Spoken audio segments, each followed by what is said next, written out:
My name is Emily, and I was raised up at Sunrise Apples on our family apple orchard located in the picturesque rolling hills of Washington state. Our orchard has been in my family for 40 years. My folks, Robert and Linda, have operated this orchard since the year they married, 1983. They both grew up in farm families and always wanted to have some land of their own to grow on. I have an older brother, Jake, 35M, who never really got into life on the farm. Right from when we were kids, our personalities and interests were chalk and cheese. I was the one running after Dad in the orchard, asking him countless questions about how to prune trees and how many varieties of apples we have. Jake, on the other hand, liked to stay indoors with his nose buried in books about faraway places and exciting careers. Growing up, Jake always talked about moving to the big city and becoming a hotshot lawyer. He'd complain endlessly about the early mornings, the physical labor, and how mind-numbingly boring small-town life was. I remember one when he was 16 and I was 13. It was harvest time, and everybody had to work. Jake was put out to pick, but he just would not settle to it. Kept knocking out his phone to check it, grumbling he was missing some party in town. Dad finally lost it and blew up at Jake, telling him to either do his share of the work or get out. Jake stormed off, and later I found him sitting by the creek that runs through our property. He was scribbling furiously in a notebook, and when I asked him what he was doing, he showed me a list of law schools he wanted to apply to. "I'm getting out of here, he said. This place is sucking the life out of me." While I loved everything about the orchard, autumnal apple fragrance, satisfaction at the success of this year's harvest, and the company of other local farmers somehow just felt right. I loved helping Mom in the farm stand, chatting with regulars who'd been buying our apples for years. I even liked the hard work of pruning in winter, the agony of cutting out the branches of trees, then to see their bare branches and what bounty they would bring in their time. While Jake set off for Seattle to become a lawyer, I pulled down the fort at home and graduated with a degree in agriculture from the local community college. I was working on the orchard full-time, learning everything I could from my parents. Dad taught me about soil management and pest control, while Mom showed me the business side of things, accounting, marketing, and customer relations. While he did visit less and less, always with an excuse that he was too busy studying or doing an internship, when he came home, it seemed like a stranger again. He would speak of fancy internships in huge law firms, of parties he had attended, and of people of high repute whom he was meeting.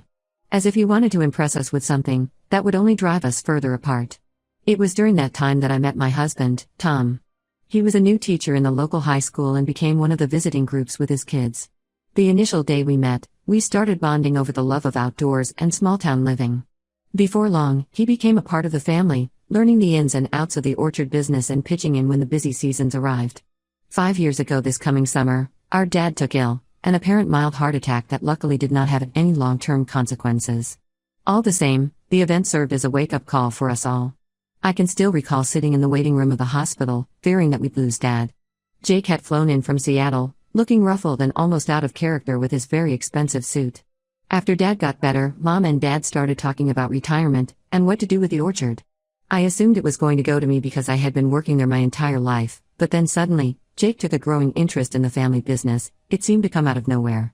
He visited more often, became more inquisitive about the orchard's finances, and even came in to help with the harvest. Maybe Jake had finally come around and we could be a pair of orchard partners. And, shoot, I had daydreams of the kids growing up on the farm, cousins as close as Tom and I had been with our cousins from the neighboring farms. Something rang false, though. He was far more interested in the financial statements than the orchard's activities. He'd note how we could optimize things or streamline operations. The guy spewed business jargon that sounded wrong coming from around the apple trees. Last Thanksgiving, our parents had the whole family gather around to present their retirement plan. I thought surely they meant for Jake and me to divide the orchard between us, and we'd run it jointly. I didn't quite believe it, but for the sake of family relations, I'd give it a try. And I remembered how close Jake and I had been as kids, before the farm started to come between us, and I hoped we could get some of that back.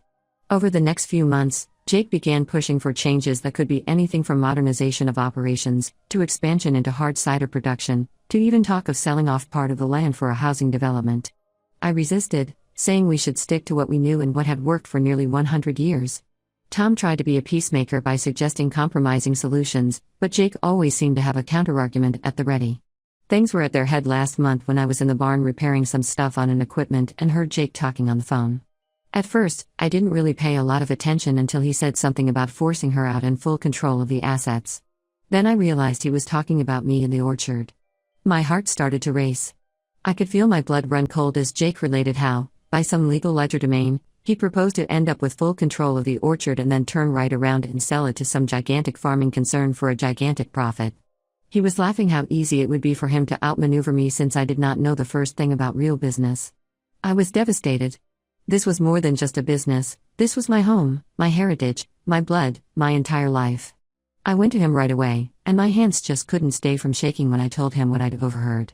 He tried to deny it at first, but when I pressed him, quoting his own words back at him, he admitted to his plan. He called it wasted potential from the orchard and said that I was too sentimental about the economic opportunity. We ended up fighting with each other like a pair of teenagers, screaming to the hilt. I told him I'd never let him destroy our family's legacy. I was so furious and hurt that right there, I summoned a family meeting.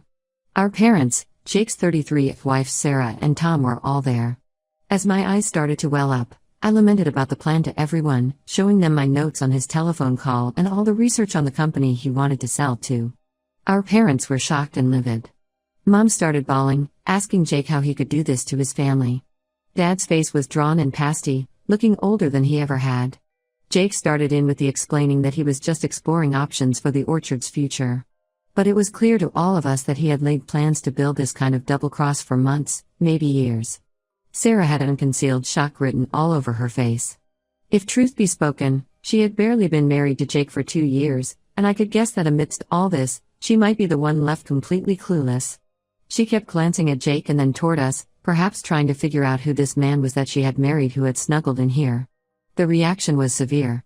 Our parents instantly canceled their retirement plan and announced that they would be operating the orchard themselves this season. They informed Jake that he was not welcome to continue with the business. Sarah stormed out of the house crying. Jake went after her, still attempting to explain himself. And now, a month later, the family is in uproar. Jake and Sarah have instigated divorce proceedings. Our parents barely speak to Jake. The orchard somehow feels spoiled, an evil spell that affects the very land on which all, literally, of it was built. And even though I did what was best by telling his intention, I can't help but feel guilt as I was the cause of breaking that family apart. And I lie awake at night, remembering the best times we used to have as kids, Jake teaching me how to ride a bike, the two of us building a treehouse in the old oak by the creek. How did we come to this? Tom has been my rock through all of this. He tells me that I didn't cause this situation, Jake did with his greed and dishonesty. But it's hard not to wonder if there was something I could have done differently. Could I have seen this coming? Should I have tried harder to involve Jake in the orchard over the years? It is back to orchard work as usual. The apples take no notice of family drama, pruning and spraying go on as usual. In many ways it is a relief to lose oneself in familiar rhythms of work. Every now and then I look up at the house, half expecting Jake to come pouring out to help like he did when we were kids. So, Reddit, Ida for blowing the whistle on my brother's scheme, even though it's destroyed our family? Should I have tried to handle it differently? I'm struggling to see a way forward from here. Edit, thank you all so much for your responses. I'm really trying to read through them all. Just to answer a few things, well, I have managed the day-to-day activities of the orchard for several years now. My parents still technically own the orchard, but I'm a functional manager. Jake has never managed a business or worked on a farm. He also has a law degree in corporate law. The orchard has made a profit every year for the last 10 years, and we are not in financial trouble. Update 1, guys, it's been 2 months since my last post and so much has happened. I would like to take the opportunity to thank everyone that commented in support and advised me. It really helped me get through some very tough times. First, the good news, my parents have officially changed their will and retirement plan. The orchard passes completely to me now. They have also begun the process of transferring management responsibilities to me now so that the transition will be smoother when the time comes. It's a bittersweet victory, grateful for their trust, but not able to stop himself from thinking that things could have been so much different if only Jake would be true to himself about wanting to be really involved. That brings me to the not-so-good news, Jake has not given up. Literally 1 week after my first post, he brought in a lawyer to the orchard with him. I was in the farm stand when they pulled up, and, well, my heart sank. Tom was with me, and he reached over and squeezed my hand reassuringly before we went out to meet them. Jake and his attorney tried to argue that Jake was entitled to half the business based on some law, kinda obscure, something about inherited family property. He went on to use much legal mumbo-jumbo to describe that, ancestral land rights and presumptive inheritance.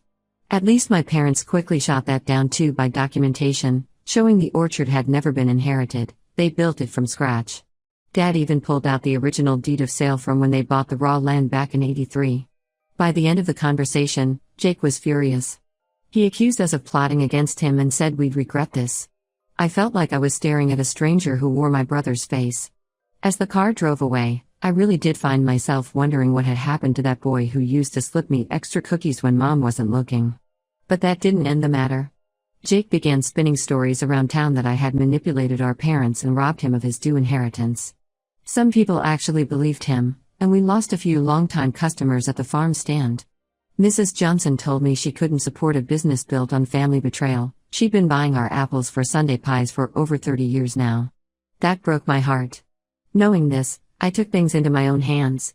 I called the Valley Gazette, the local newspaper, and went into interview about the history of the orchard and what plans me and my dad have for the future. Carefully not mentioning the conflict that had developed with Jake, I indicated that I had grown up working there and needed to do all I could to keep my family's heritage alive. But I spoke of how Mom and Dad had taught me everything I know, the sustainable farming practices we use, and our involvement in the community. I talked about the school tours every fall and the donations that we make to the local food bank, and that we have plans of starting an apprenticeship program with young farmers. The article was a hit. We had a lot of community support, and honestly, sales were up. All my fellow local farmers contacted and offered their support. Old Mr. Peterson, the dairy farmer from down the road, brought over a casserole, telling us to keep our chins up. "You can't choose your family," he said, "but you can choose to do right by the land. And that's what you're doing." But drama never ends. The week before last, my phone rang and it was an email from Sarah, now his ex-wife. She was crying hysterically, claiming that he was harassing her since the divorce. All was left because, apparently, he held her responsible for not getting in line behind his plan to take control of the orchard. She wanted to come to stay with us for some time, feeling that she no longer was safe in the city. Tom and I have decided to let her stay in our guest house. It's a little cottage on the periphery of our orchard that we generally rent to seasonal workers. Sarah arrived late one night, looking utterly exhausted and scared. As I showed her around the cottage, she broke down crying and continuously apologized for Jake's behavior. Again, I hugged her and told her that none of this was her fault. Now she's been in the orchard with us, helping out in all ways, and, frankly, has talent. She told me one day, as we were sorting apples, that she had always liked coming over to the farm. Jake had always discouraged her from spending any time here. He said it was beneath us, she admitted. But I have always been more at ease here than in our upscale apartment in town. Jake got wind of the fact that Sarah was here with me, and the man went crazy. He actually came back to the orchard a second time, screaming and yelling. He even threatened us. He said that he would take us to court and sue us for alienation of love because we turned Sarah against him. We had to call the sheriff in to remove him from the property. And all I could think as the sheriff's car drove away with Jake in the backseat was us kids playing cops and robbers in the orchard. We're in the processes of getting a restraining order on Jake. It's unreal to be filing anything legally against my own flesh and blood, but we need to protect ourselves, Sarah, and the orchard. I am feeling pretty mixed at the moment. I'm even glad that we're able to secure the orchard and that the whole community has our backs. But I'm sad, really truly sad, and angry for what Jake's become. And deep down inside, part of me still wishes he would snap out of it all the same, but that's not going to happen anytime soon, is it? All I'm thinking about now is the harvest coming up soon, and helping Sarah get back on her feet. The apple orchard was my place of healing, and I hope it can be that for her too. There's something about the rhythm of picking apples, the satisfying weight of a full basket, that helps set things right again. I'll update again if anything major happens. Thanks again for all of your support, Reddit. It means more than you know. Update 2, it's been another 3 months, and boy do I have some surprising news to share. The restraining order on Jake finally went through. He can't come within 500 feet of the orchard, our house, or Sarah.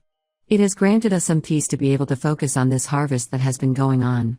The day the news came down, I took a walk through the orchard. I touched the rough bark of the trees my parents planted decades ago. It was the first time in months that I could breathe freely. Speaking of harvest, all went extremely well at the orchard this year. Of course, the newspaper article helped. We had record numbers of people coming out to pick for themselves and to see our farm stand. We even needed to get extra help to keep up with demand. Seeing the families out in the orchard, the kids running between the rows of trees, the laughing echoing over the fields, the scene was described as nice. Sarah came into her own here. She worked the farm stand with her very friendly manner and encyclopedic knowledge of all the different kinds of apples.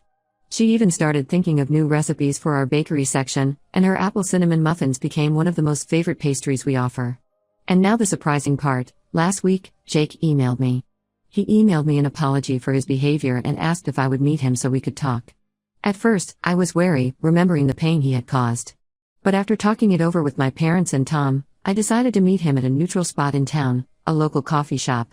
I hardly recognized Jake when I saw him. The smart, polished lawyer had disappeared, and with him, the good suits. He had dark circles under his eyes now and a slump to his shoulders that made him appear years older than his 35. He started by apologizing again, this time in person. Then he broke down and told me everything. Clearly, Jake got mixed up with some really sketchy investors out of Seattle. It's a matter of making lousy financial decisions and then being under a mountain of debt. They leaned on him to give up some control of the orchard, which they viewed as prime real estate. When Jake's scheme didn't work out, they came for him. He lost his job at the law firm and has been struggling to find work since. I asked him why in the world he didn't come to us in the first place so we could help him. He said he couldn't because he was too proud and ashamed. He had thought that if he could pull off this one big deal, he could solve all his problems and prove to everybody that he was a big success.